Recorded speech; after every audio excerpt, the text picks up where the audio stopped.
நான் ஆக்சுவலாக காலேஜ் முடிச்சுட்டு நான் வந்து மூவிக்காக வந்து ட்ரை பண்ணிட்டு இருந்தேன்.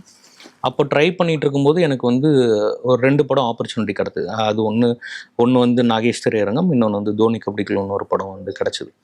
அத முடிச்சுட்டு அடுத்த ப்ராஜெக்ட் வந்து எனக்கு ஒரு ப்ராஜெக்ட் வந்து சைன் ஆச்சு. பட் அன்ஃபார்ச்சுனேட்டா அது வந்து டேக் ஆஃப் ஆகல. அந்த இடத்துல ஒரு சின்ன இஷ்யூ ஆச்சு. அப்போ என்னன்னா, அதுல இருந்த ஒரு பெர்சன் வந்து சொன்னாரு, "இந்த பையன்லாம் வச்சு ஏன் எடுக்குறீங்க? இவனுக்கெல்லாம் மார்க்கெட்டே கிடையாது. எப்படி நீங்க வைப்பீங்க?" அப்படின்னு.